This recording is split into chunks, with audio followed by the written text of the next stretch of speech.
Hey, what's up, everybody? It's Moss coming to you with some Explorer content today. So, it's RCQ season. I play Rakdos primarily. New set just came out, so I figured why not run back the classic, the standard deck that I run, with some of the new cards. So, biggest thing that we see across Explorer and Pioneer is the fact that we now have the fast land cycle that had yet to make its way finally appearing. I'm going to run some Black Cleave Cliffs. Now, I'm still playing with the numbers. Obviously, I'm probably going to end up at 4, but honestly, just in testing, 3 has actually proven to be pretty fruitful for me so far. I'm running a lower number of basics. I cut a mountain, took out some of the pain lands that I had in here, just to try them out. Running Annihilating Glare in the main board. So the traditional Pioneer Rakdos shell runs Dreadbore, but Annihilating Glare being able to take out a token copy that you make with Fable of the Mirror Breaker, one of the blood tokens that we see with Harvester, or the treasure tokens that come off of Bankbuster, seems really good, especially when, again, it can remove anything for that 1 mana.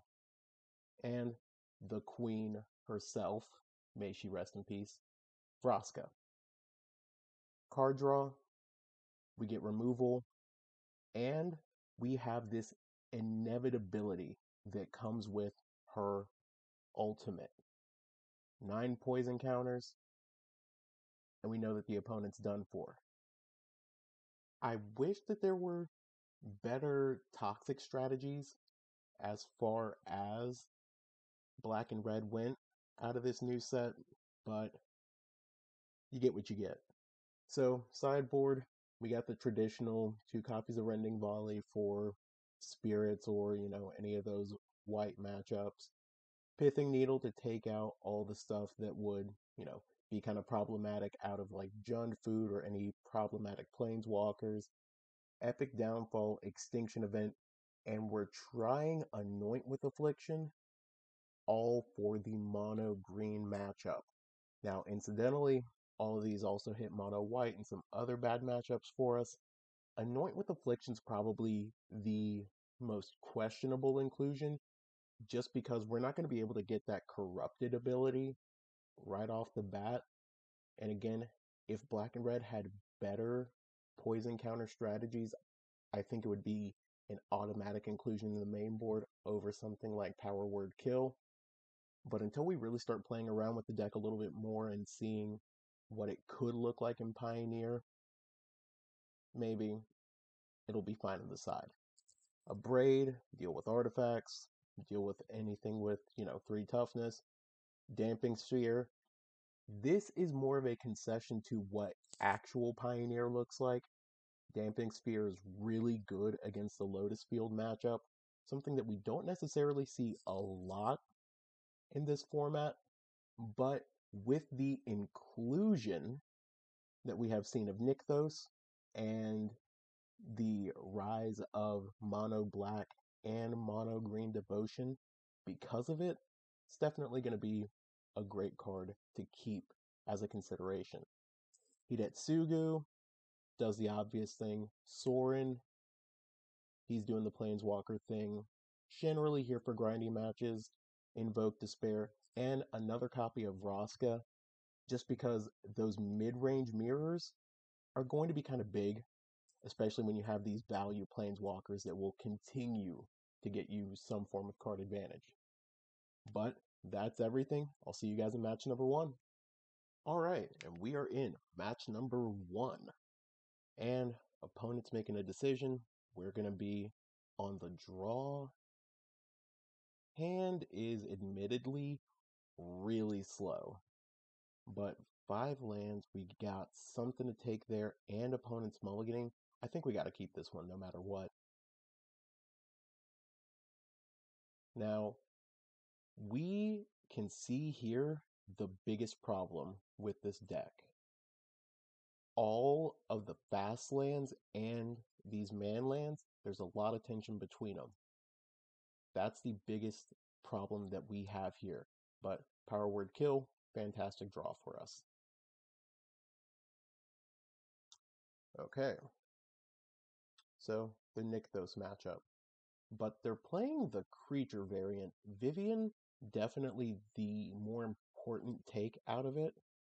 But it will be kind of telling if we end up seeing something good that Kiora would be useful for, but Vivien's the take. Alright, opponent plays a land, says go. Alright, play Den of the Bugbear and pass. Opponent plays Nykthos, plays Kiora, says go. Yep, so again, the biggest problem with this hand, biggest problem with the deck currently, all the fast lands. Thankfully, we're going to be hitting our land drops no matter what, but this still just doesn't feel like the greatest spot for us.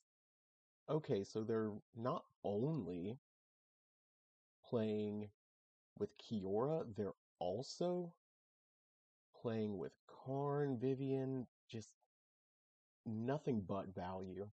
So they will never sideboard a single thing against us. So it'll be interesting to see what they do here. Thankfully, they have like no devotion currently.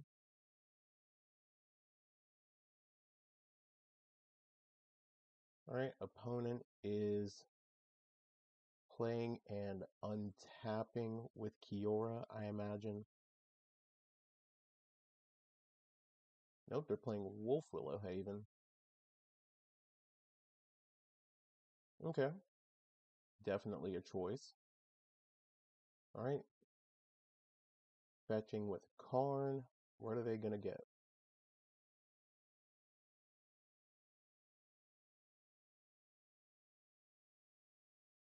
And honestly, if anything ends up getting banned across Explorer or Pioneer, if it's not Nykthos, which is definitely questionable, it's probably going to be Karn.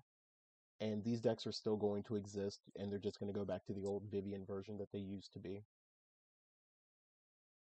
Okay, so they've got Transmogrifying Wand. They're going to activate here. Probably the best thing that they could do, given the circumstance. Okay. We're going to play that and animate our Den. We're going to send Den and its token at Kiora, and then our Ox over at Karn. So our questionable keep at the beginning is definitely hurting us right now, because 5 lands and we've just done nothing but hit lands since then.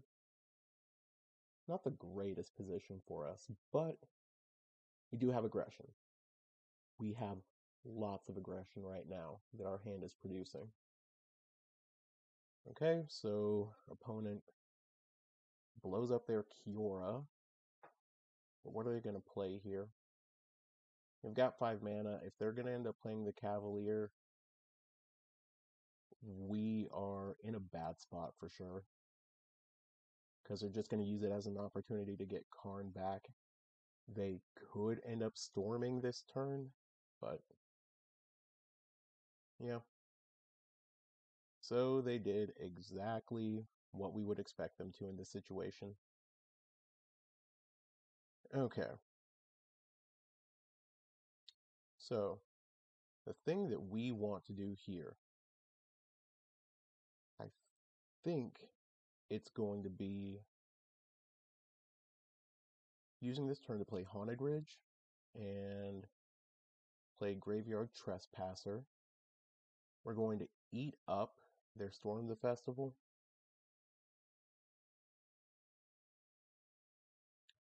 Honestly, there are just so many hits for them here. We can eat up their Storm and probably stop them from doing anything crazy next turn. if we take out their Cavalier, they are likely just going to get the other one back. There's an argument for them getting Karn back, but who's to say, really? Right? But Annihilating Glare is going to do its thing here. Alright? We're going to take out this creature. They're going to put something back. Opponent's looking at that Transmogrifying Wand and reading it, saying that it says only as a sorcery. Thank goodness.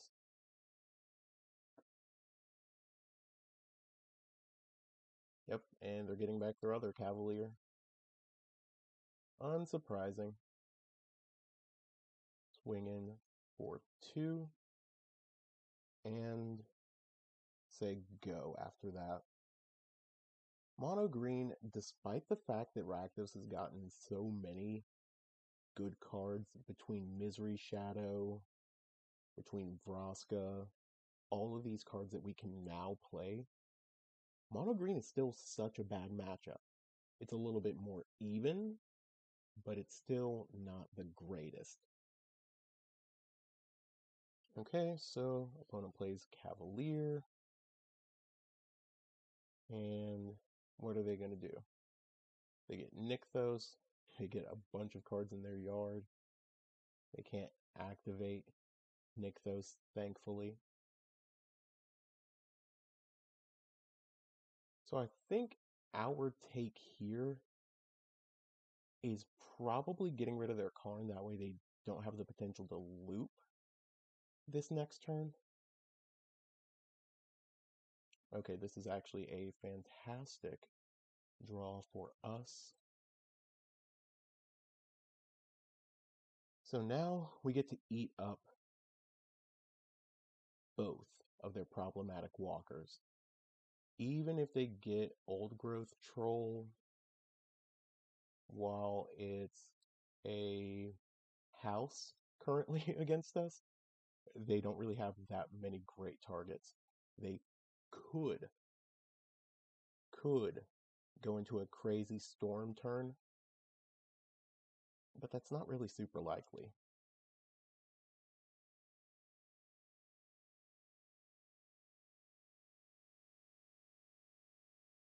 Alright, opponent's really looking over their choices here.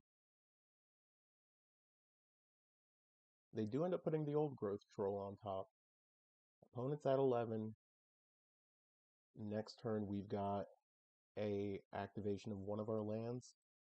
Probably going to go for the Hive of the Eye Tyrant just because Menace, an incredible keyword. Nissa, who shakes the world. An issue. They can make 3, get their Old Growth Troll. Alright, so I think right now everything has to go at Nissa. But we will leave back the Ox because a 2/4 body is actually kind of sick. Gonna eat up their Troll and their Topiary Stomper, and eat up their Kiora. I'm gonna gain some life, back up to 20, drain our opponent to 9. We see a Trespasser going away, but the flip here is good.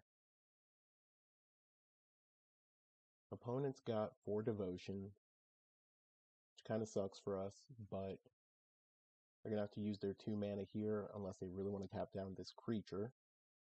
They get Nasika's Chariot, put a land in tapped,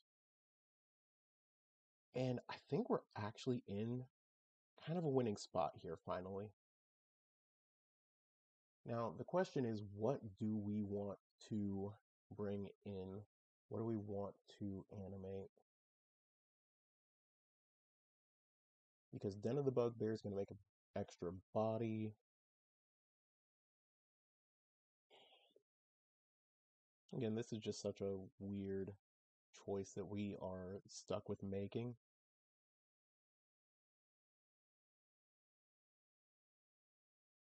The right move feels like it's just to swing with all three. We'll eat their Topiary Stomper, and we're gonna eat our Graveyard Trespasser. We're going to use this to eat Nissa, and I think they're gonna block efficiently to take out. Yeah. So they take 3 that they didn't necessarily have to take here. I'm kind of surprised that they didn't just block with both of their cats, but it is what it is.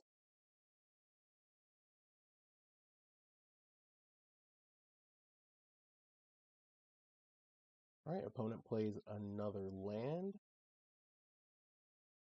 Now, we actually almost have enough mana to activate 2 of our man lands.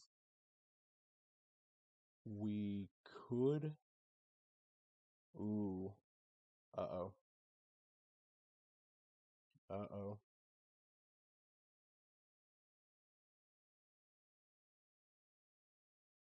That Vivian was a good draw for our opponent.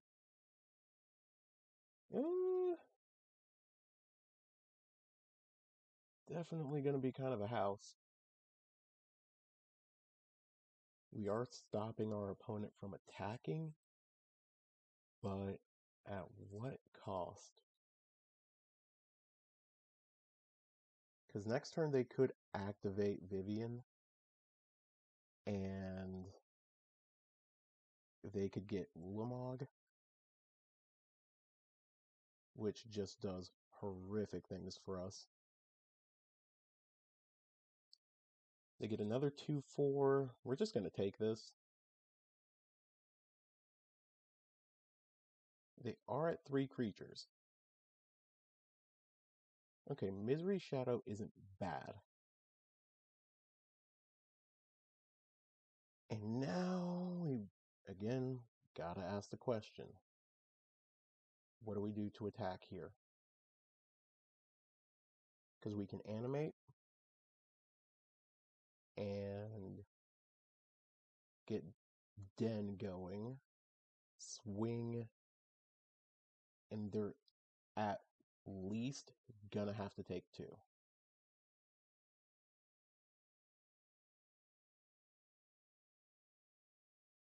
If we animated the Den of the Bugbear, they're gonna have to take 3, but they're probably going to spend all of their time next turn getting Ulamog or something out of their out of their sideboard, and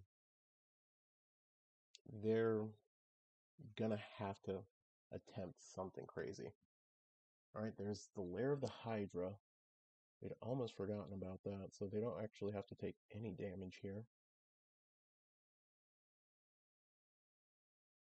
Yep, and they double block there. They block there. They trade there. Alright, so again, not great for us. Yeah, they're definitely just going to downtick and get Ulamog, for sure.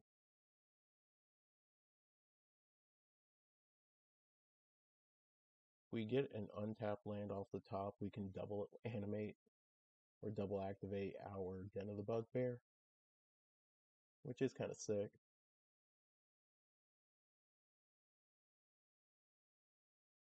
Let's see. They downtick. They actually downtick. They're taking themselves off of like a lot of devotion. So like the best thing for them here is to just tick Vivian up and then just keep some of their creatures around. Like, yeah, you make them bigger. Next turn, they can for sure get Ulamog and tear us apart. Or they can storm here This is the problem with mono green devotion. They can just kind of explode in a lot of ways, and it absolutely bodies us.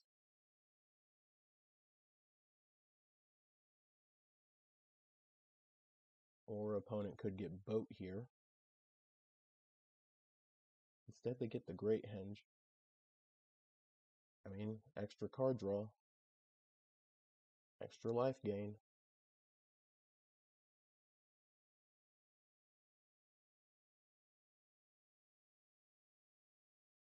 Alright.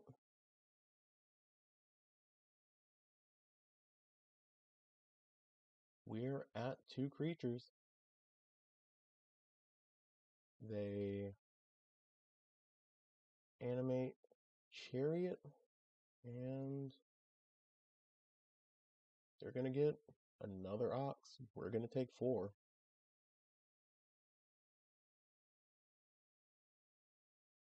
Man, that's rough. Okay, well, we can't activate the blood token because of Karn.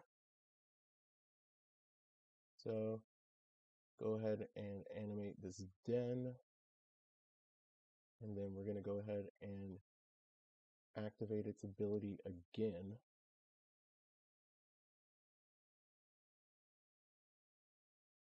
So really what we're doing here is if we're swinging, we're just kind of delaying the inevitable.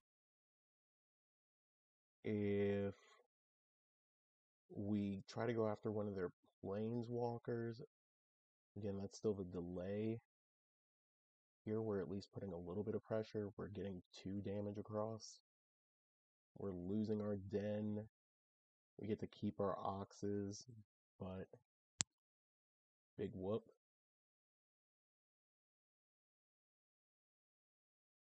I mean, let's just push.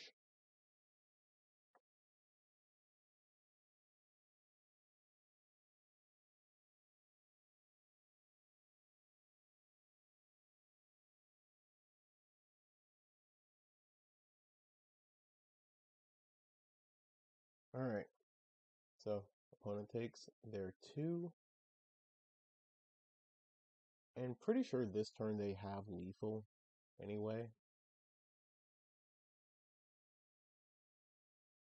10, 12, yeah. They've got lethal. GG's.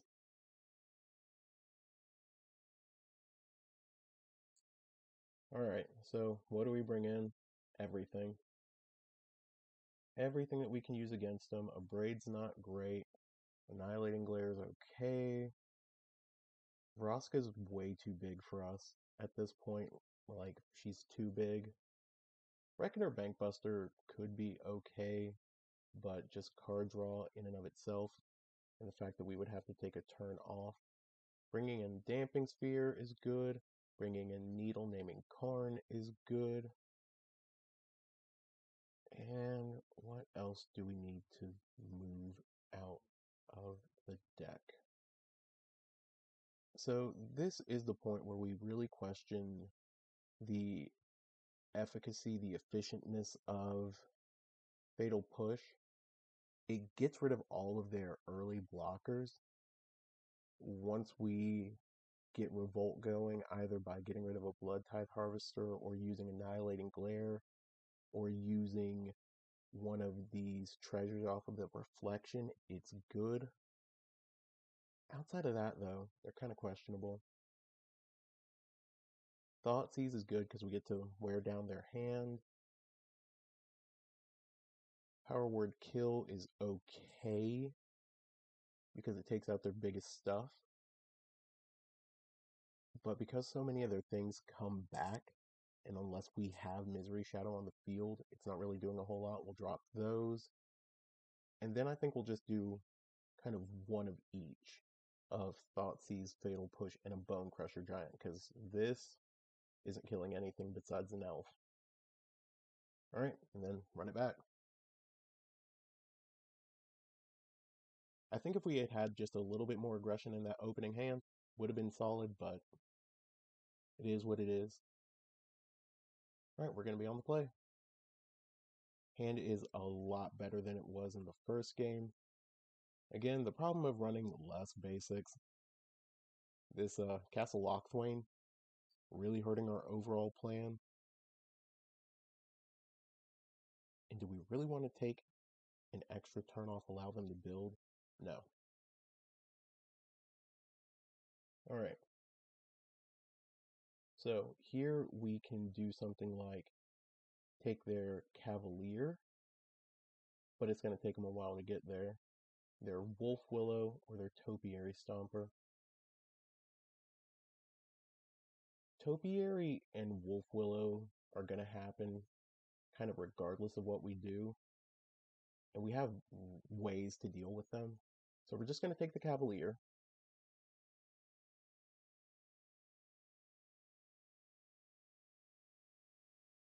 Gonna play the Lochthwain, kill the Mystic. And now we just gotta kind of hope and pray that we see a red source here soon.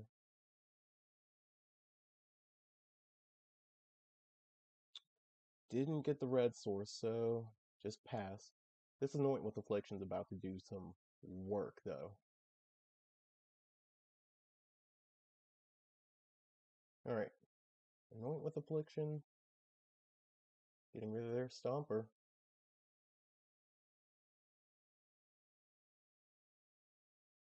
Alright. We get the red source, but it's a little late.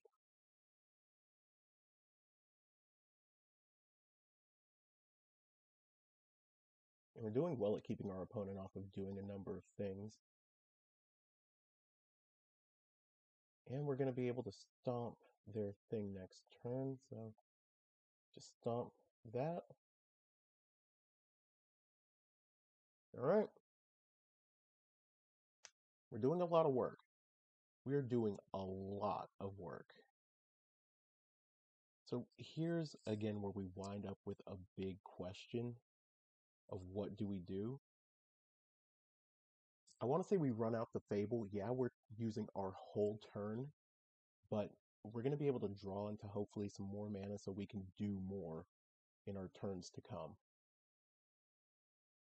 Okay. It's not bad. Ooh, this is such a hard one.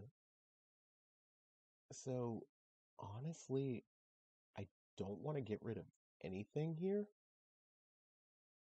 Because our hand, it really is so stacked. There is nothing but value in this hand.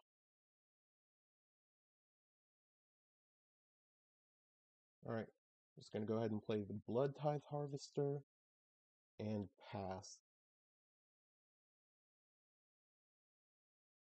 Annihilating Glare is too good. Like, we're going to be able to take out any Planeswalker that they play, especially with this one blood token now.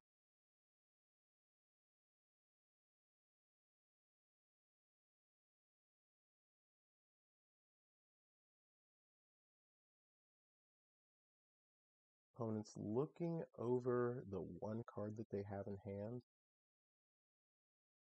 and deciding whether or not they want to animate their lair.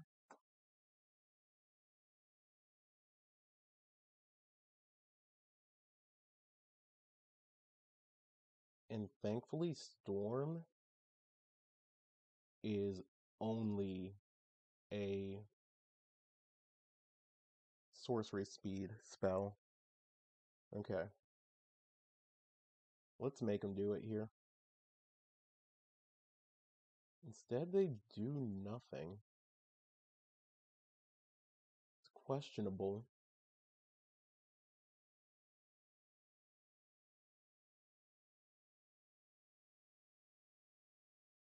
Alright, so opponent's doing Storm the Festival. Can they make their hits? I will admit, Misery Shadow right now, great pull off the top. Yeah, that Topiary Stomper and the Kiora, definitely a combo for us here, but alright.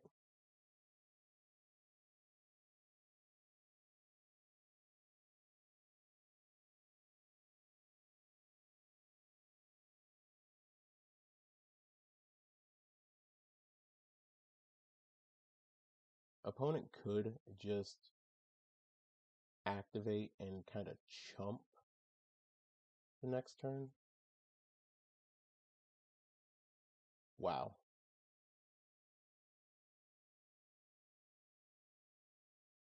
Huge for us right now.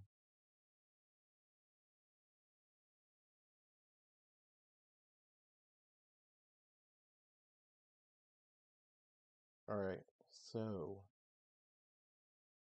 I think now what we want to do is use our reflection to copy the token, get the extra mana off of it, and we're going to swing out at Kiora. The untap effect there is pretty huge.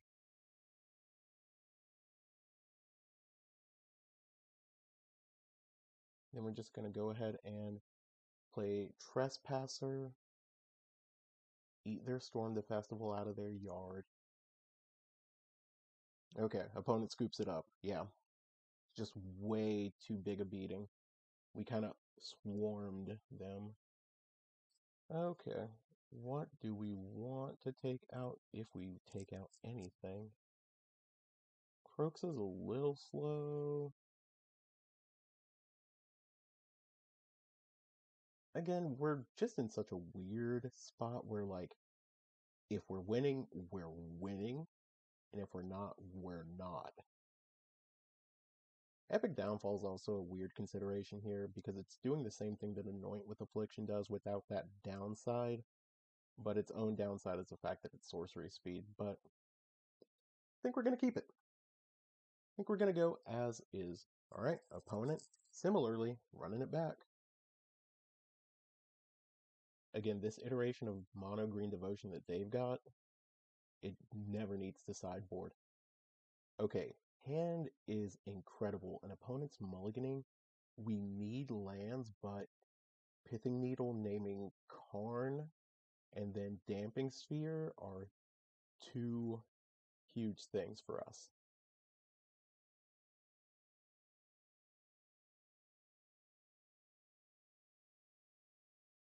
Okay, so just hand is stacked. Completely stacked. We're stopping them from playing a 3-drop on turn 2. They play their Nykthos. We're going to start by going Pithing Needle, naming Karn the Great Creator, and passing.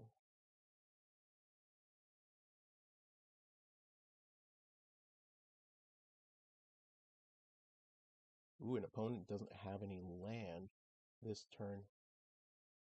Alright, we're going to hold off on playing the Damping Sphere, just so we can get down this creature.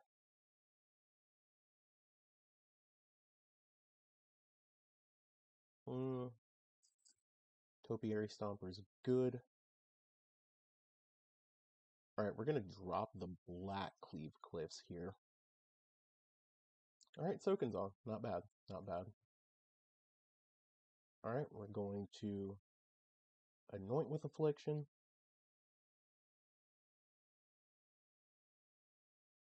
Swing. And Damping Sphere. We're not trying to play as many cards per turn as they are. They rely heavily on Nykthos.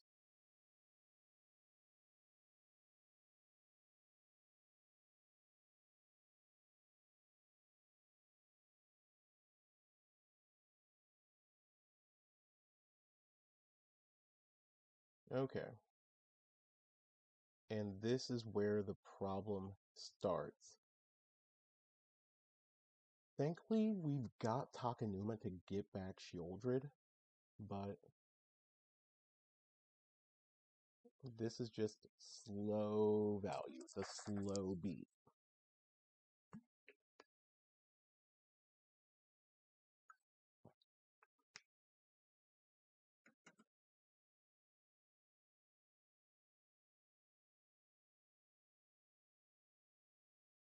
Alright, opponent's thinking over their hand. if they have another one. Okay. Just Kiora. Just Kiora.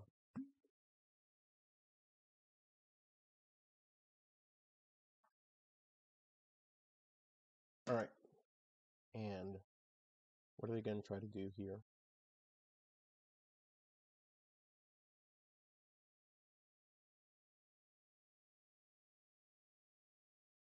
Okay.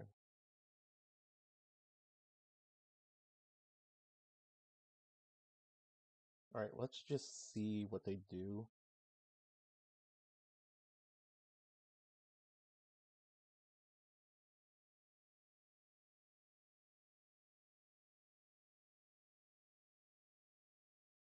Yeah, so them getting Storm the Festival doesn't feel great for us. We're just gonna get back Shieldred. And pass. We're gonna make an end step stop just to make another copy of this little goblin. Again, big thing with their deck is just being able to combo pretty hard. And the little bit of synergy that they got with Kiora and all their 3-drops is important. Because all their 3-drops are just 4 power toughness creatures.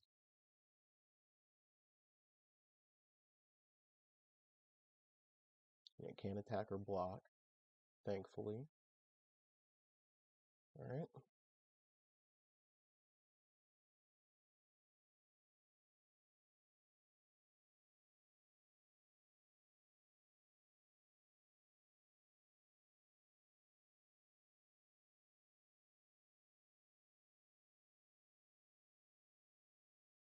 Alright. So we're going to have both of these swing at Kiora. We're going to take 2 loyalty counters off of her.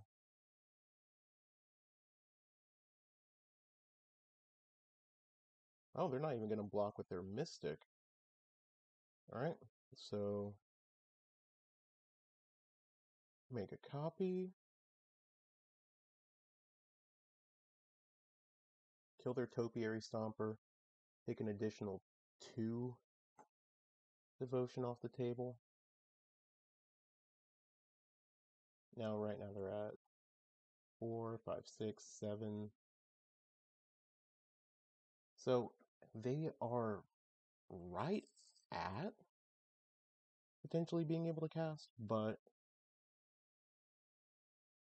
Damping Sphere should stop them.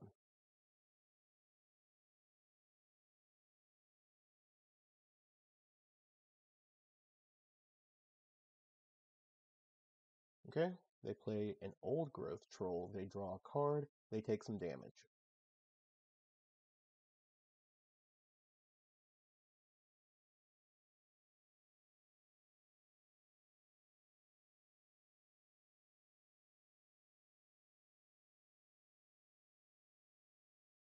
And opponent scoops it up. Alright, Damping Sphere did a number against them. I'll see you guys in match number 2. Alright, we're in match number 2. Alright. Opponent's going to be on the play. Hand's not bad. Got removal, got a Misery Shadow, Graveyard Trespasser, and a Fable. It's pretty solid. Alright, Black Cleave go. Again, in this scenario where there's not all the fast lands, no tension. Alright, so we are playing mono red. I mean, this definitely feels like it could go very poorly for us very quickly. Gonna start by casting the Stomp. Playing the creature definitely would have felt good in that scenario, but ooh, it's Red Devotion. Interesting. Okay. We're going to start by casting Misery Shadow.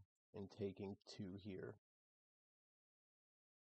Now, our opponent could play land and go Fanatic of Mogus, which really isn't great.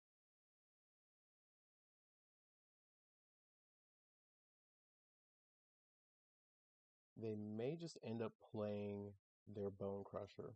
Yeah. So pretty good choice for him overall.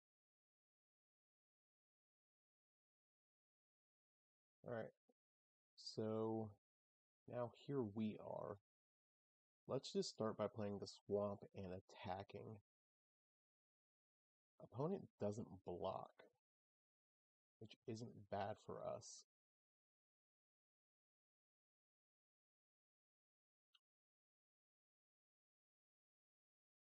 Alright, I think we're just going to go ahead and Power Word kill the Eidolon and take 2 off of it.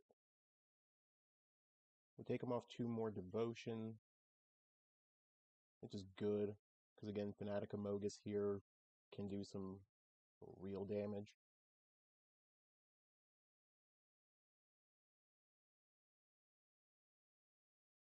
Opponent could just do their Eidolon thing, or their Ramunap Ruins thing. No matter what happens, if they swing with this Bone Crusher Giant, we're blocking.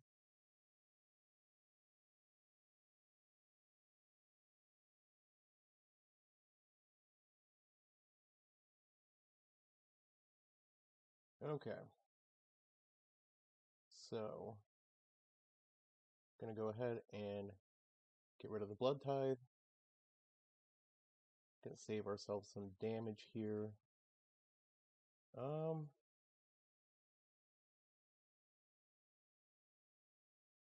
Yeah.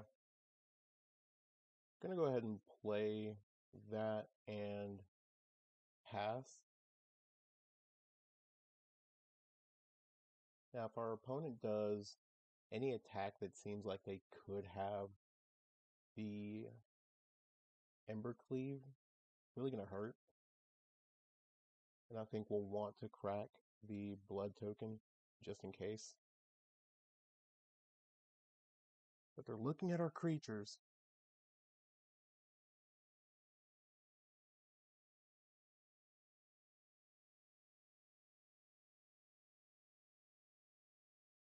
If opponent passes here, I actually feel a lot more comfortable just playing out this Graveyard Trespasser.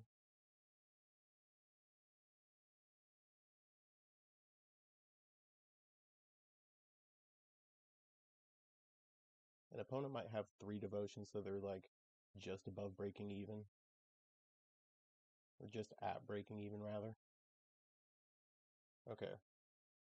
So they just cast Shatter Skull Smashing, taking out our token. And if they're just going to swing with the Bone Crusher, that's fine. No qualms with that. Go for it. Alright. Gonna go ahead and cycle the land. Definitely feels bad to have that.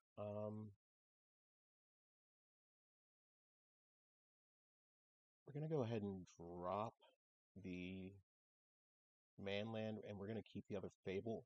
Cool. Alright. So Sheoldred's actually phenomenal here.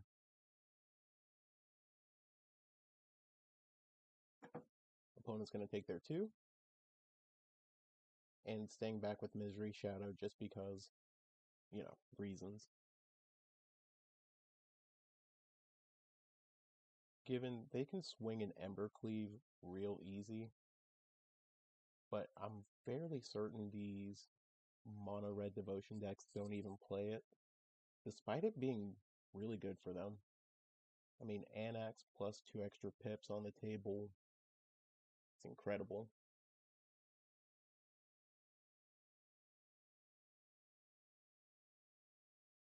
But they've just got this solitary card in hand.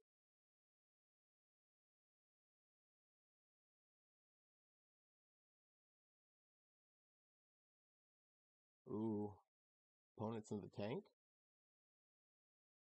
Maybe Salt Roping? Who knows?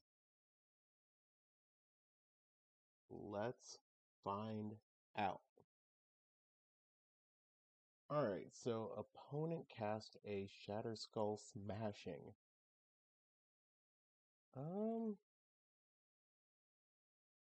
So admittedly, the 1 damage on Sheoldred doesn't feel good, but I mean, they're gonna swing with Bone Crusher. Kind of cool just taking it.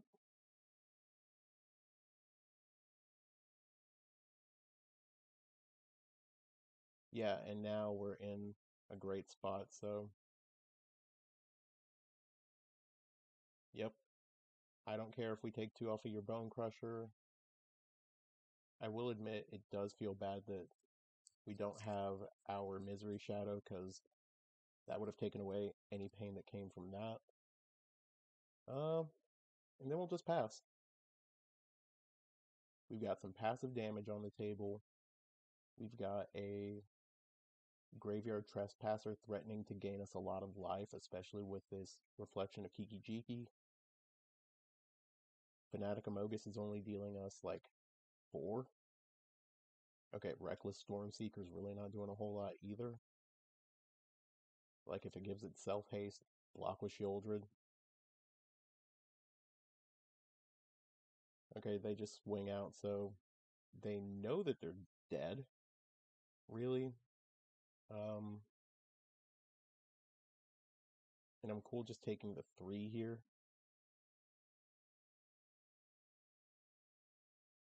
Okay, so get a little extra life with their Satyr. Well, they get an extra body. But we can kill this turn.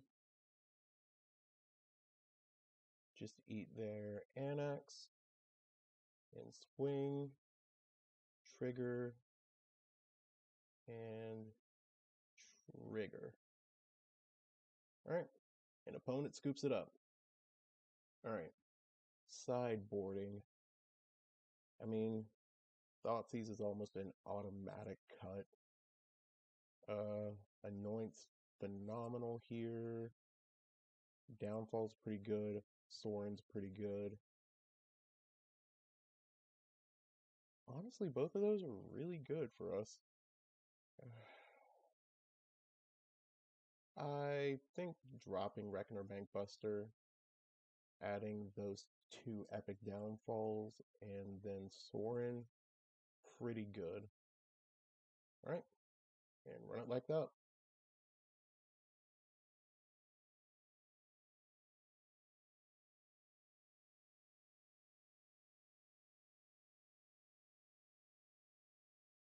Okay. So, considering the matchup, we need to be really careful about the types of hands that we keep and how much damage we're dealing to ourselves. Haunted Ridge, couple other lands. This hand's not bad. It's kind of slow, but ooh, extra Haunted Ridge, not great. Alright, Haunted Ridge tapped and go.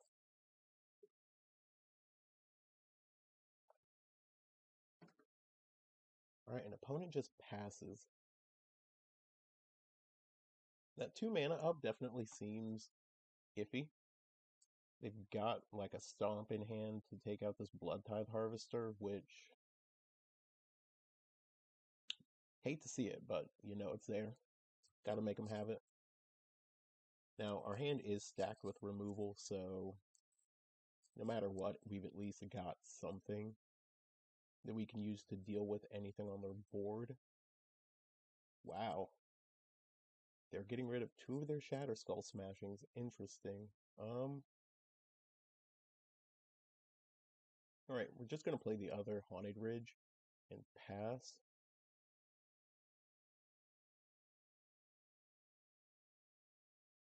Okay. There we go. We'll take the 2.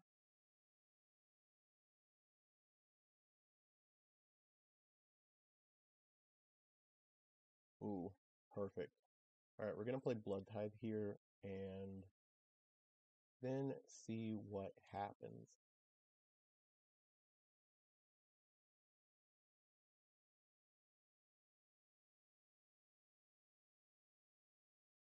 And the fact that Fanatic Amogus is like a 4-mana creature, Fatal Push with our Blood Tithe Harvesters still deal with it. Leyline of Combustion. Not a card I was really anticipating. I mean, thankfully we can still kind of just go around it as much as we can. You know, I hate to use it like this, but just playing Takenuma out, pretty good for us here. We're going to put on pressure as much as we can.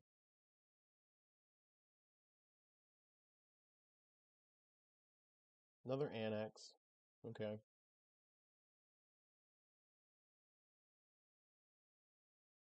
Alright, so go ahead and sacrifice him. Ooh.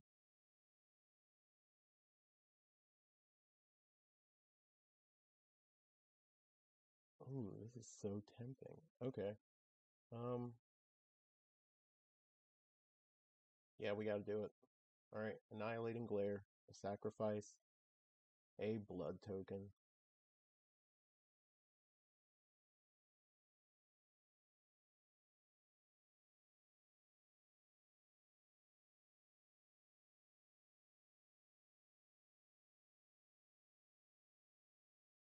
I'll admit that prompt is a little weird, but you know, it is what it is.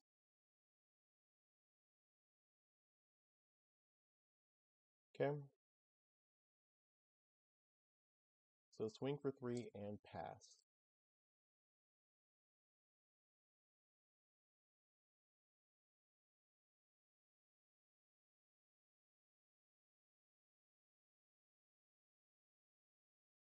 Okay.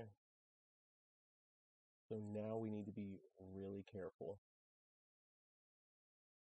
Because opponent's definitely going to try to do some big damage here against us. Alright, perfect. Exile with Epic Downfall.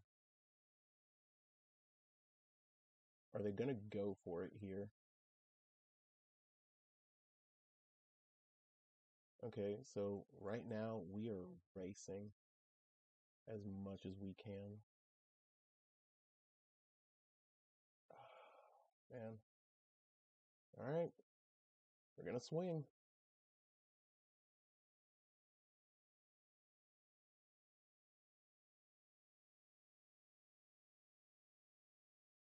Wow.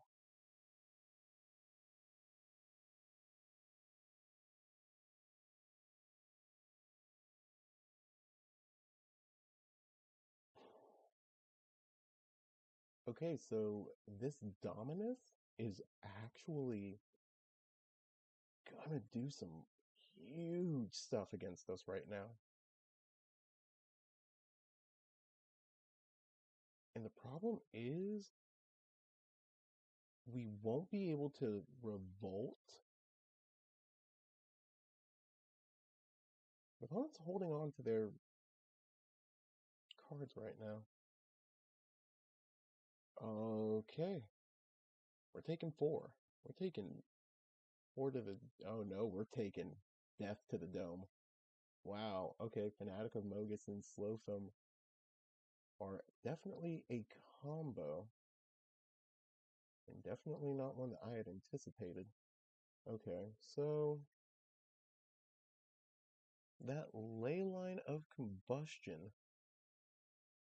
Huh. So what do we want to get rid of here? I will admit this is one of the few times that Annihilating Glare has seemed kind of iffy, but Abrade seems even worse. Alright.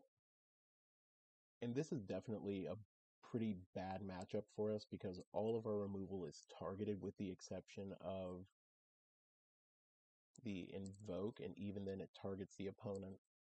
This hand, trash. This hand's good. It's going to fall apart in the face of a ley line, but it's good. Alright, we'll drop the Annihilating Glare. Ooh, opponent's mulling to 5?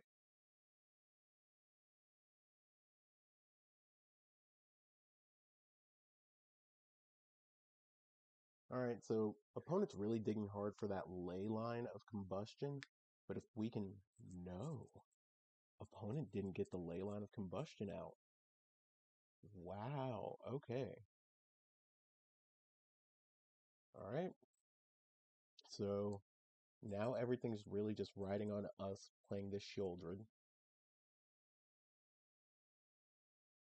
We're gonna go for the Blood Crypt tapped. If they stomp us, they stomp us.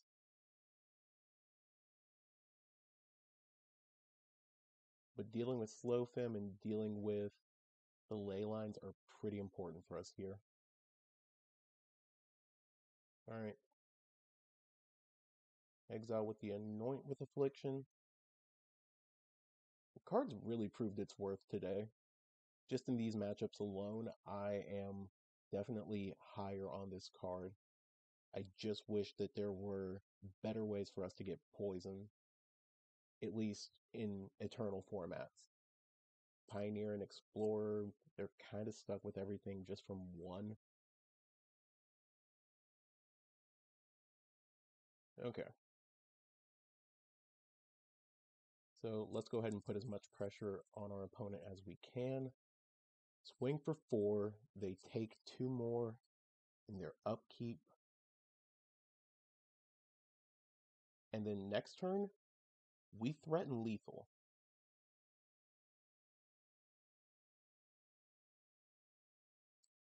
Alright, so yeah, Epic Downfall. I'll happily take 4 here. And enter tapped.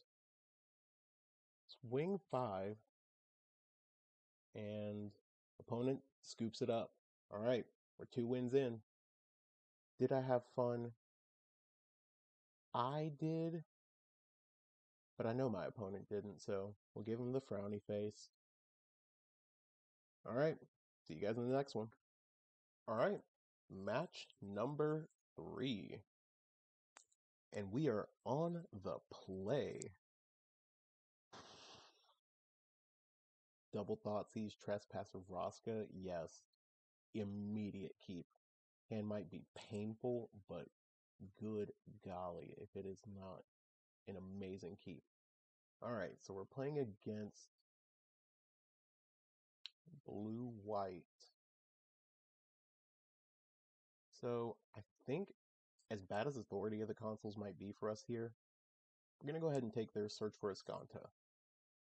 Next turn, we're going to go ahead and take their... You know, I had almost forgotten about the fact that they did not have any untapped lands in hand. Okay, now this is actually very confusing as to why they didn't just go ahead and do that. So they're going to play their Authority next turn. They might cycle their Shark Typhoon. They might cycle their Cast Out. We're taking Narset, though.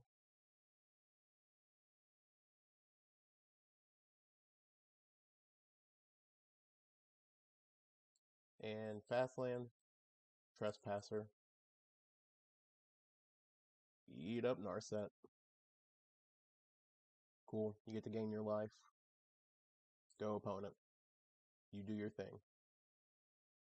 Go off, king.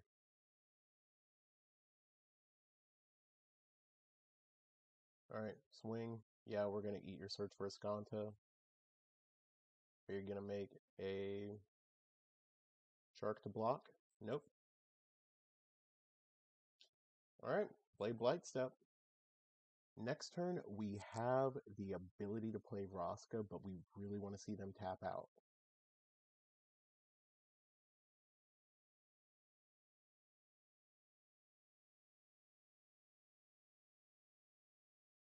Oh yeah. This hand went so hard. Alright, so I I can't even be mad about this hand. This hand was so good. This hand did everything that we wanted it to.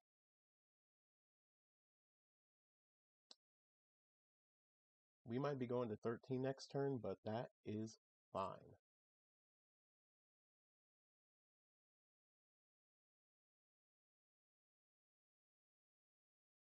Well, we're going to go to 10, actually. Because after this Thoughtseize, we... Oh, thanks, opponent, for saving us some life loss there.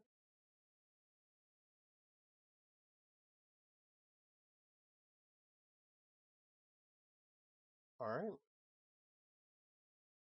Are they really just going to try to slam the Shark Typhoon here? I mean, if that's their plan, more power to them.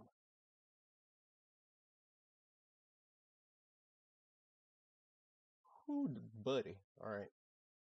Children is a sick pickup here.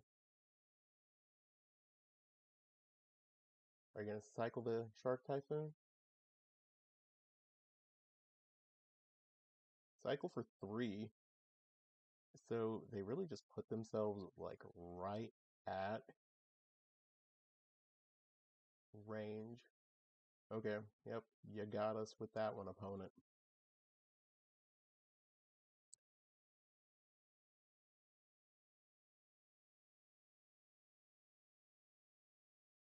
I feel so bad for being so cocky against blue-white, but like this is just such a good matchup for us. And now we have the nice little synergy of they can't actually do anything to us because we're just going to gain life every time we lose a little bit of it.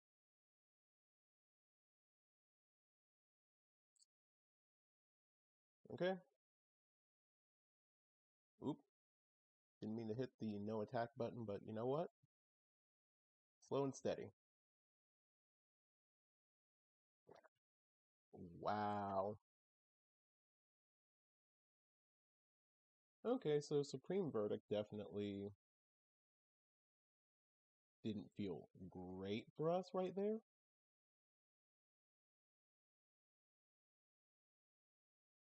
Another little perfect combo right here.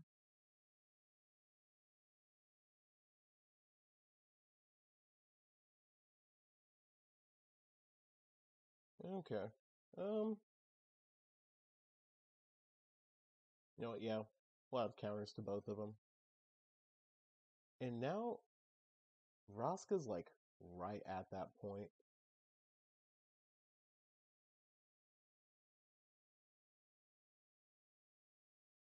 I honestly see us getting away with just adding another counter to her.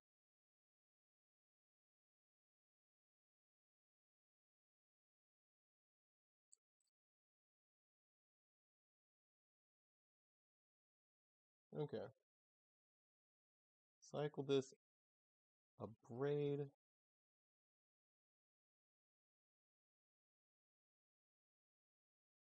Alright. So again, the one reason why I wish we had the ability to just have some other toxic target, something good in this deck. I will admit right now, to fairy off the top, bouncing our Vraska feels abysmal.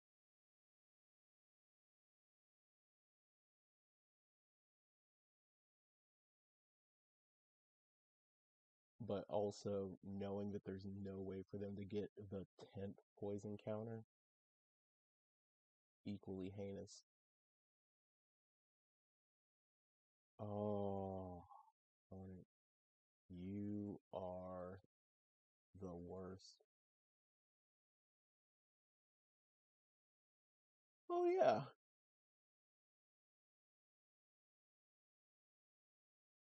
And you know what? We'll just go ahead and do the whole keep it on top bit.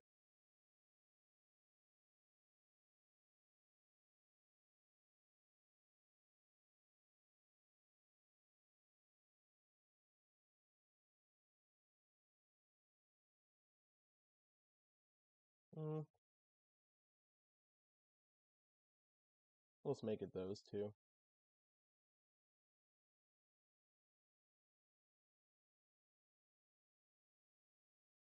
Alright. Swing.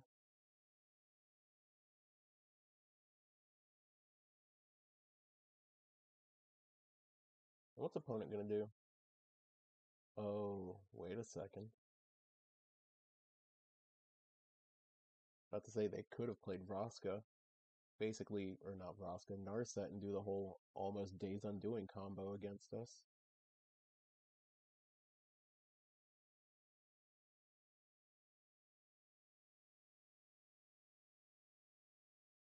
So we just win? Yeah.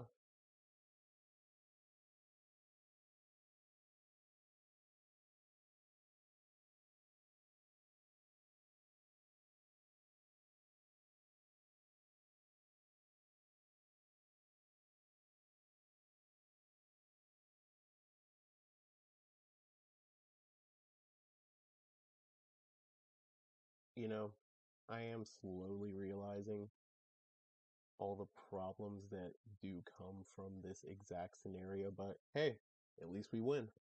Alright. Game number 2. Invoke, Sorin, Pithing Needle.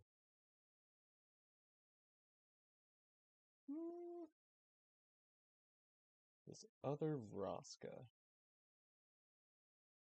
is too worth it. Yep. Now what do we want to get rid of here? Uh, honestly, just all the Fatal Push. Because there are targets that we could see this being good against. A Braid could be good against some of their stuff.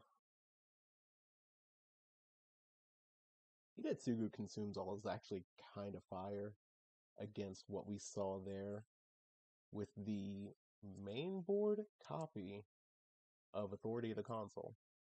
But I think we're good with this.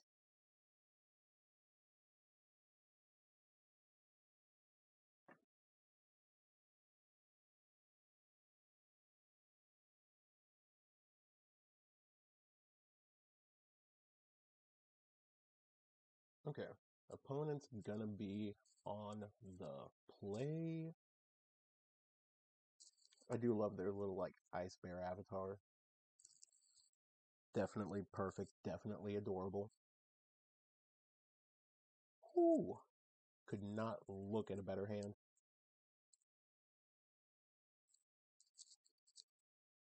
Alright, authority on 1.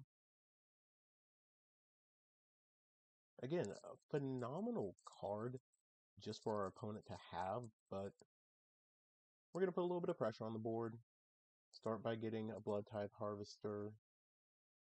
Alright, Baffling End. But again, better than them playing realistically much else against us. Alright, play this. We have no targets, but they also have to do basically nothing. Oh boy. Okay. Everything that the opponent does, they miss a land drop. We play Sorin, and then we get going.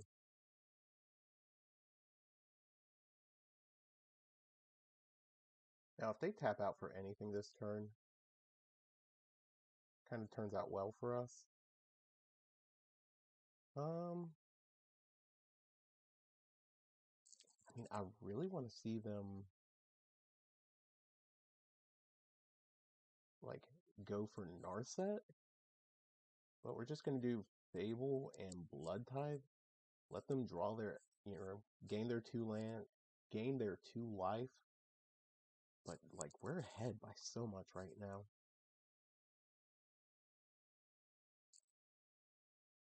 Okay, and they just Supreme Verdict us? Like, we're actually okay with that? And we don't want to actually get rid of anything. Alright, so do that, reveal, and then pass.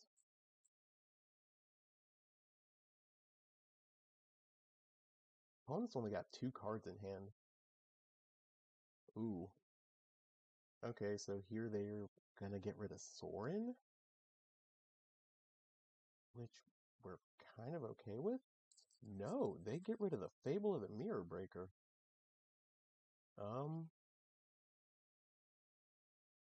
Okay.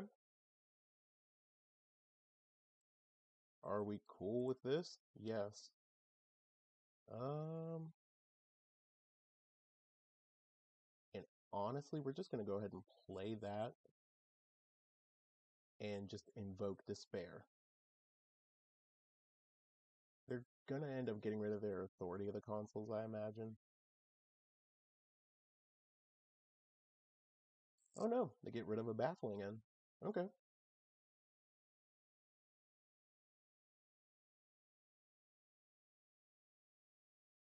And then we're just gonna pass. These 2 power word kill don't necessarily feel great. Well, actually, we'll let this happen.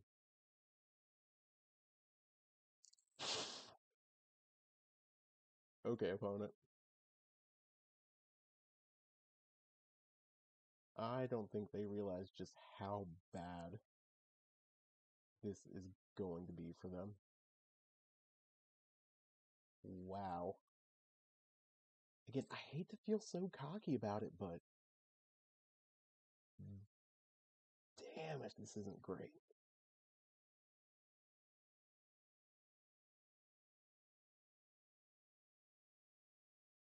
Yeah, we'll take your Teferi all day. Admittedly, getting to take their Supreme Verdict would be pretty cool. I really just want to see them in pain, though. So Sheoldred, Fable, gain your 2 life. And then we'll happily reveal this. Swing 3. Opponent's going to take 2 more. And then we're going to Sorin ult for the win.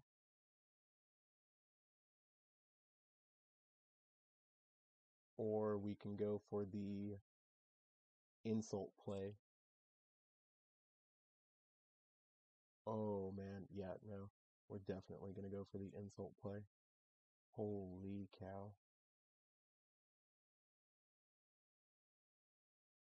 Alright, so let's just go for Vraska. Pay the 2. And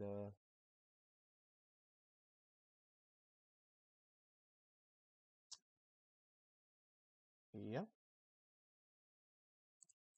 Let them gain their life. And go for exactly 13. Good games, opponent. See you guys in the next one. Alright, we're in match number 4. We're going to be on the play.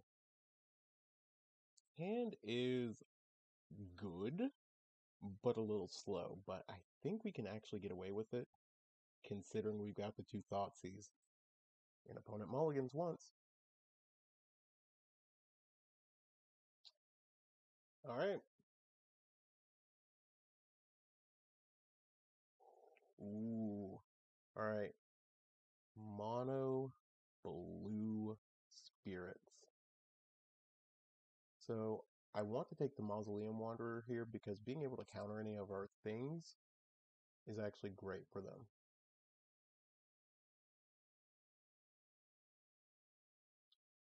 Actually, Mono blue, but they're going blue-black? I feel like they're just running the extra color to give them Fatal Push. Maybe Drown in the Lock? I mean, they're definitely going to run out the Spectral Sailor here, as they should. Yep, and we were absolutely right. Alright, so take the Supreme Phantom.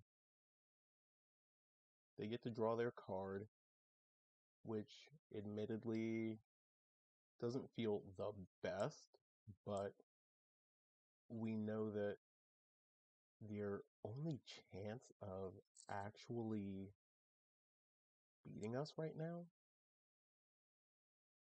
is having a counter spell, and they have to have, what is it, Geistlight Snare to actually deal with like Shieldred next turn if we draw an untapped land or something.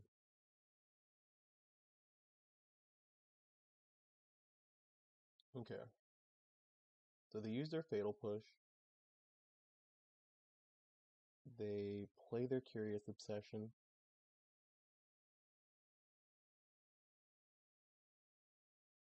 Alright.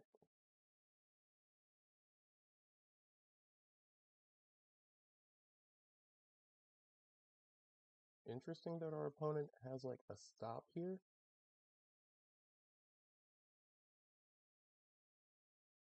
We're gonna drop the Lockthwain. Okay. So Takenuma being played out. We're gonna go ahead and play this. And then we're just gonna go ahead and sacrifice that. One's gotta have the counter. Or the Rattle Chains. That would do it too.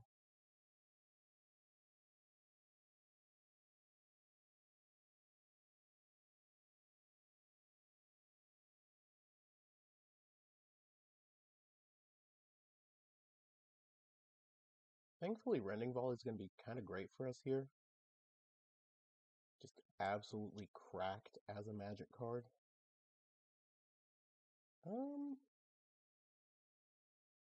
We'll go ahead and drop the Blight Step.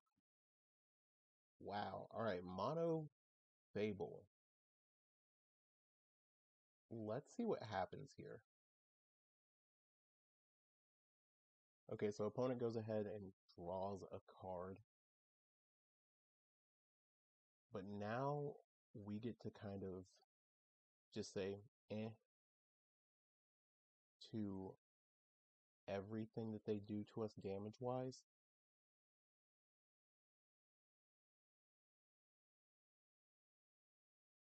Well, not everything. Admittedly, 5 to the dome hurts. I mean, yeah, this puts pressure on the opponent.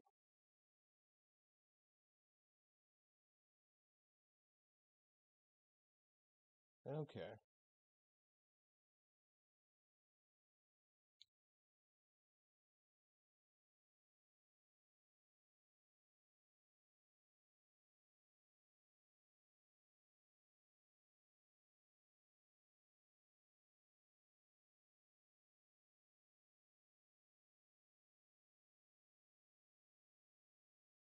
So that's actually lethal damage on the board.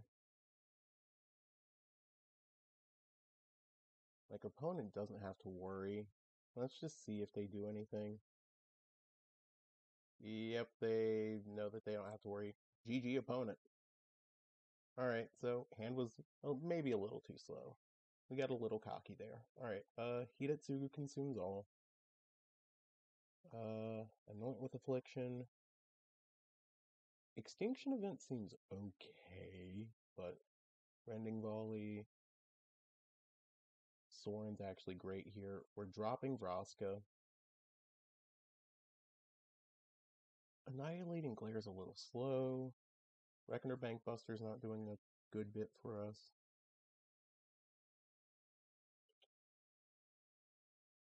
Let's see. We gotta make 4 more cuts. I mean, like we saw there, Thoughtseize can be good, but having too many in our opening hand is problematic. Annihilating Glare was okay, but again, the problem of that. Alright, so now we got a couple more cuts to make. Power Word Kill's fine. Honestly, I want to just say we cut the Thoughtseizes and maybe Croxa. Again, Croaks is just so good. It's such an efficient blocker. Alright. We'll drop all but one Thoughtseize.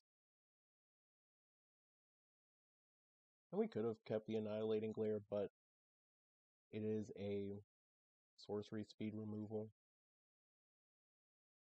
Alright, we're going to be on the play. Hand is alright. We just need to draw an extra land. Alright, Black Cleave and go. Now this is a matchup that we are favored in. So I shouldn't necessarily look at it too badly.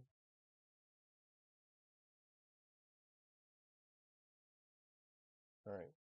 Blood Crypt tap. They don't do anything on our instep, surprisingly. Makes me think that they're probably holding up some type of protection.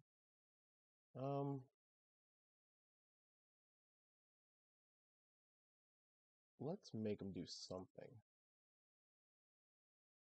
Okay. That's fine. Gotta make you have a counter spell on your turn.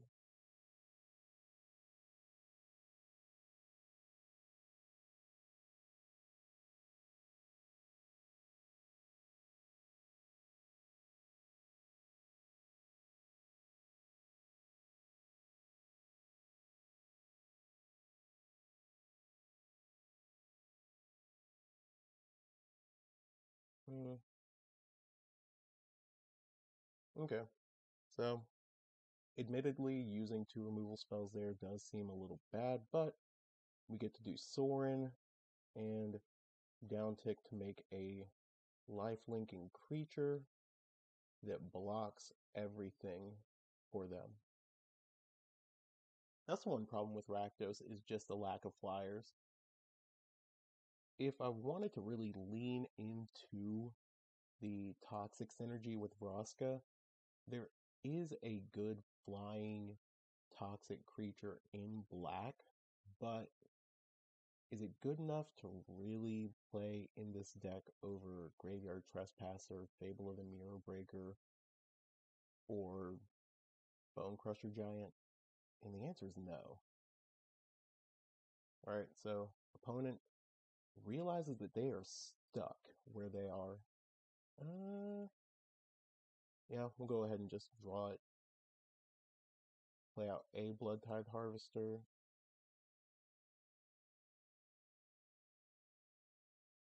Alright, cool. They cast their Geistlight Snare. Glad we got that out of their hand. Do they have 2? Nope. Alright. So, pass to opponent.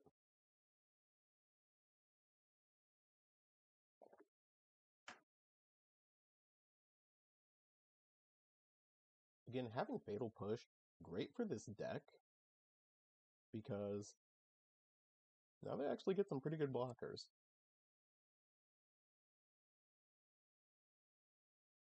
Or some great, removal, but hey, they decide to scoop it up. Alright, so let's go ahead and do the thing. We'll take out the Thoughtseize, bring in the final Annihilating Glare, and I think we'll just leave it at that. Again, Croxa does seem like such a okay cut, but I don't think it's worth it for a second Annihilating Glare. 1 is fine, 2 might be a bit much. Alright, so here's the problem. We have slow land base, good removal. We're in a position where this is a mulligan. Okay, better. Go ahead and drop a Castle Lock Point. It was either Castle or Phyrexia, and I think there is an argument that could have been made for either.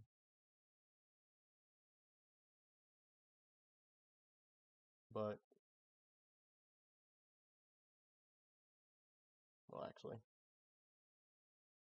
just gonna let that Rending Volley sit there.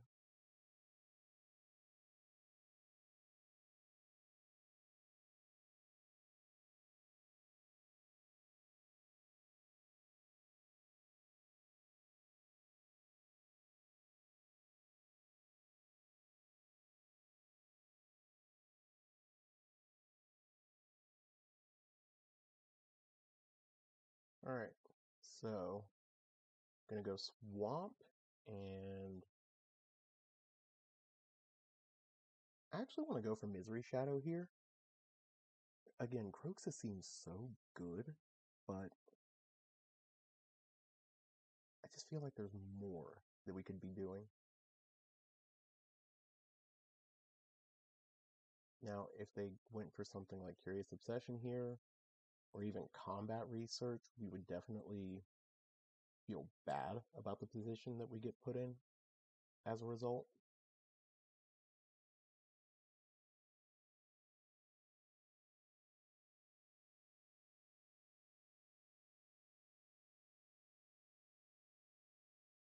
Okay, so they get rid of a Spell Pierce. At least we know that they had it. And having this Fatal Push right here does feel pretty great.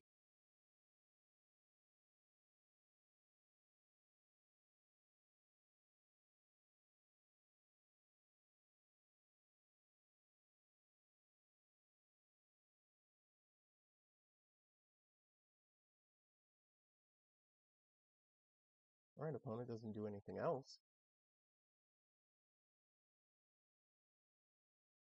They play land. Okay. They're either going to draw or they're going to play Rattle Chains. They go for the better play.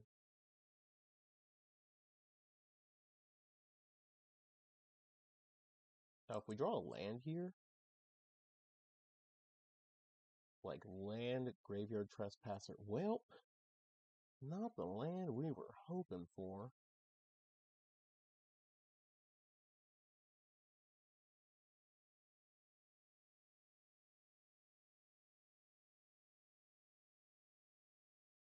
Okay, let's see. They gotta have Geistlight Snare here. It's Geistlight Snare or bust.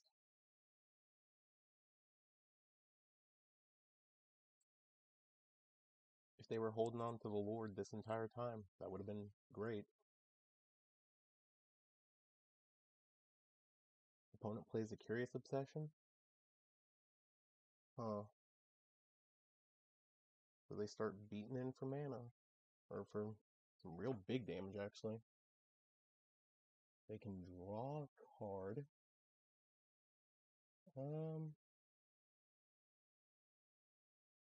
Alright. Let's swing first.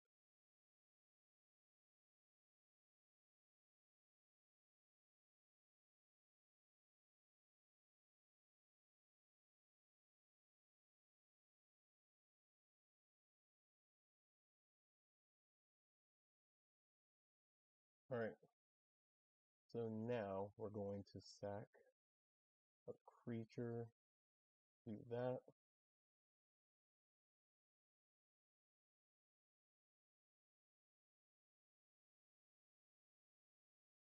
Fantastic.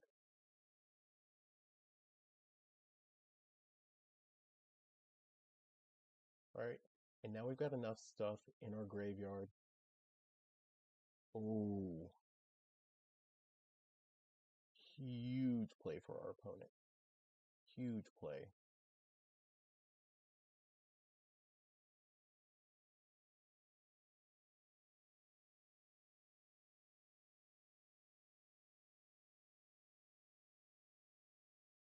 Wow. Just wow. Okay, so Hinetsugu consumes all. That's fine. Um, opponent, an opponent scoops it up. All right, let's go. We are 4-0. I'll see you guys in the next one. All right, final match, and we are on the play. Okay, hands got removal. It's got Thoughtseize. It's got a pretty good curve if we draw an extra land. Let's go. Oh, and it's mono white humans. Okay. We're gonna go ahead and take the Brutal Cathar here. The whole reason why we're not gonna take the Thalia's Lieutenant is because realistically, it's a fine enough target on 2 for us to kill. We're gonna start with Misery Shadow.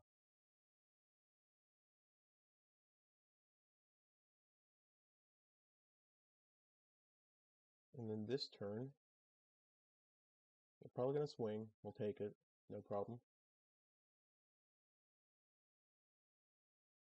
Gonna play Blood Tithe. Take out Thalia's Lieutenant. And then swing.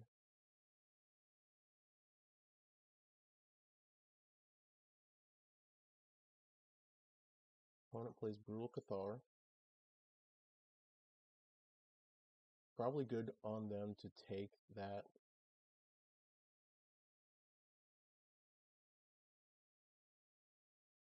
Gonna eat that Brutal Cathar. And then we're just gonna swing. Okay, smart of them to just go ahead and take the damage. Now, historically, this has been kind of a weird matchup for this deck. At times, people have said that it's a really good matchup for Rakdos just because we are removal deck. At times, they've said that it's a good matchup for them just because of things like Brave the Elements or this Iganjo, which good. Definitely good.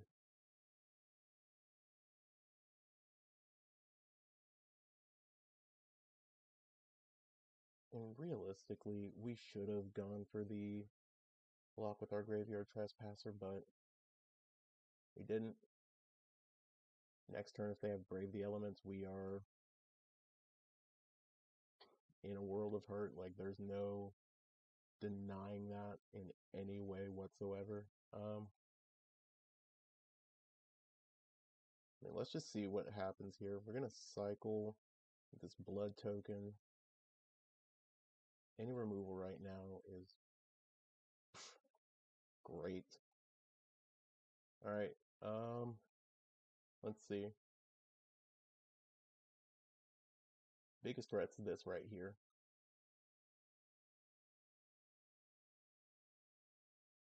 Okay.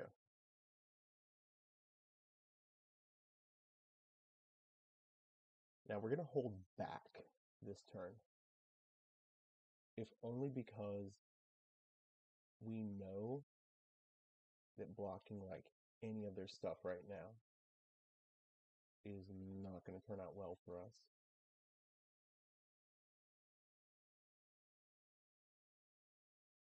Smartest thing for our opponent to do is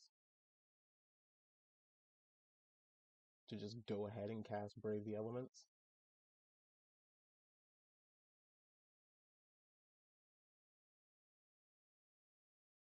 Which thing are they going to Iganjo here? Probably going to be the Misery Shadow. Really? Opponent was just waiting for us to like pump? I mean, like, I get it, Really?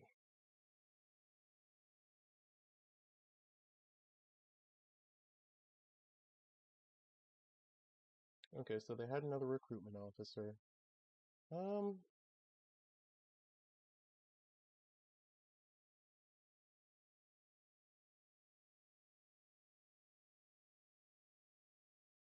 gonna go ahead and swing.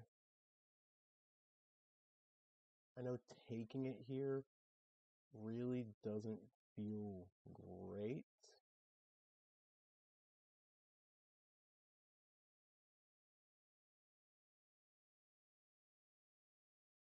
Okay. And we're going to go ahead and kill the aspirant because no matter what they play, it's a problem.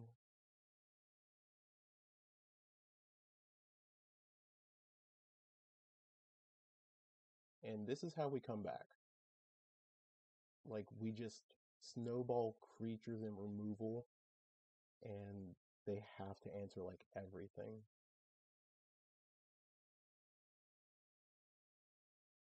Okay, so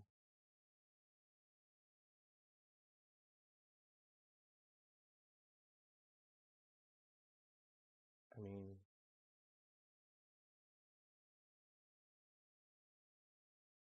no blocks?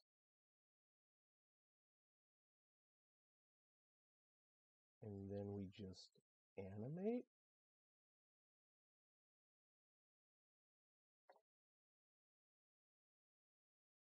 There it is. Okay. All right, opponent scoops. Game 2. All right, what do we want to bring in here? Rending Volley, Anoint. Epic Downfall is kind of fire, but I think Extinction Event's better. There aren't many targets for us to hit out of their deck. So, Thoughtseize out. Vraska, as good as she could be, she's out. And it's either Bankbuster, Croxa, or Braid. Personally, I really want to say we get rid of Bankbuster. It's a good card, but I don't think it's really carrying its weight for us right now.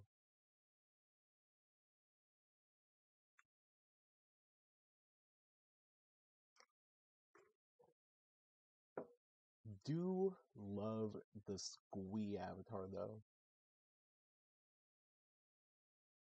Okay, and is again pretty good. I'll admit the Haunted Ridge and Blight Step don't feel the greatest, especially when we've got this Fatal Push on 1. Ooh, okay. And then that Shieldred draw does not really bode well for us. Okay, opponent might be able to push a lot of damage through. Okay. Yeah, the advantage is snowballing in our opponent's favor. Again, this card's such a house against any removal, and if they can figure out a way to take our Blood Tithe Harvester off the table, which they should in this deck,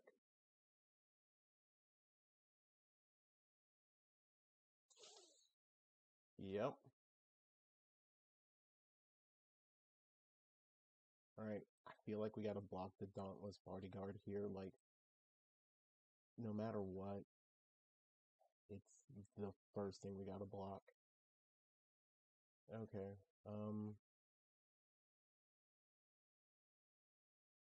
we're gonna play that tapped, kill that. Next turn we take 3?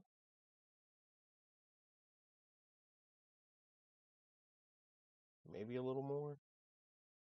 If they play like a 1-drop and animate Mutavault. Or they do that.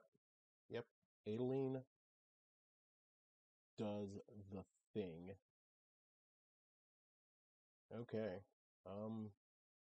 We gotta have untapped land here, but we don't get it. I mean, we can play that, but even if we block Adeline, they get us just with animating Mutavault and swinging.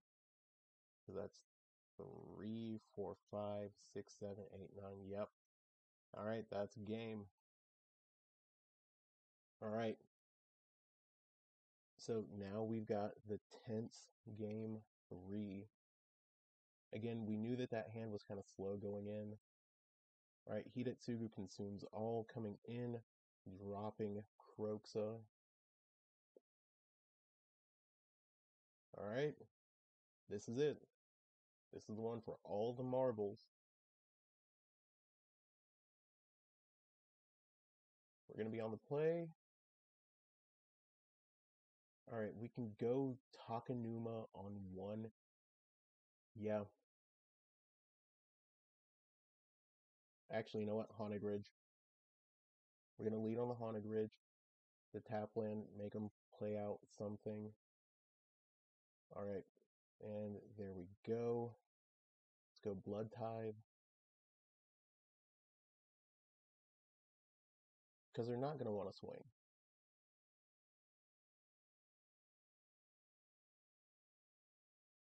If they play Thalia's Lieutenant here, then they'd have good cause to swing.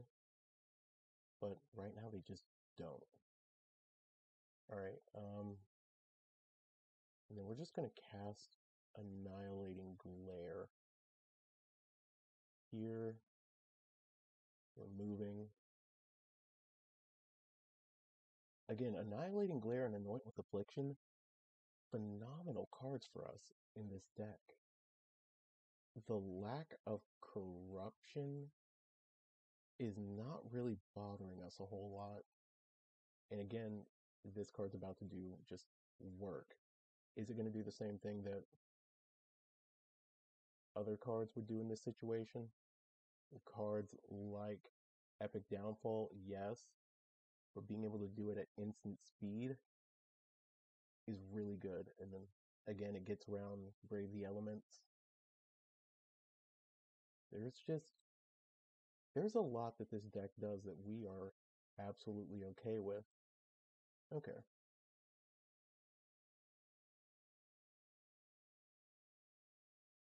So, stomp it out. Alright. Blood Crypt tapped. Play Fable. And again, we're just going to go for, like, the snowball here. Incremental value. Alright.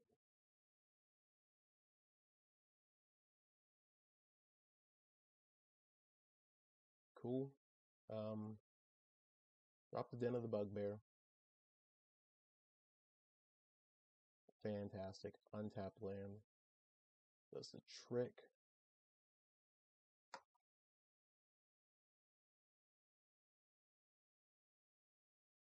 Let's see if they double block.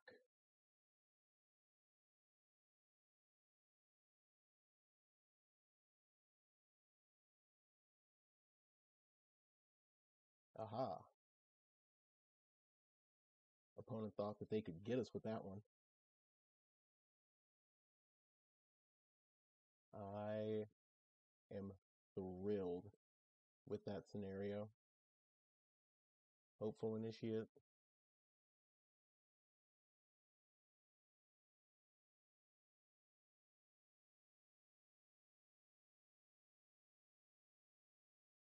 So, we're going to go ahead and cast another Fable of the Mirror Breaker.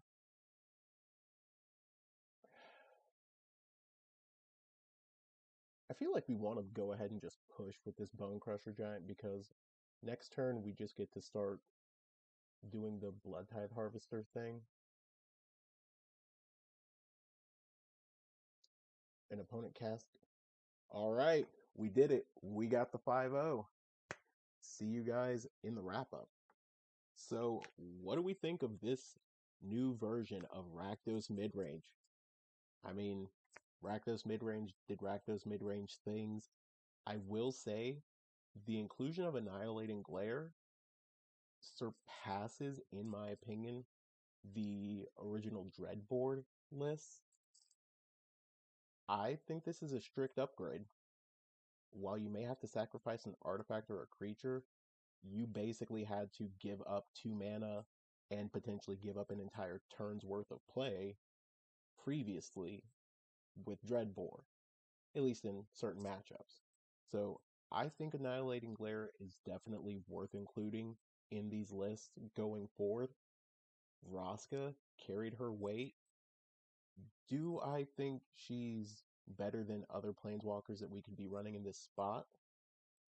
Maybe not, but I do think that she has a certain sense of inevitability, a certain win condition that Sorin, Chandra, they can produce, but it just doesn't feel as impactful, and it definitely feels a lot harder to get to.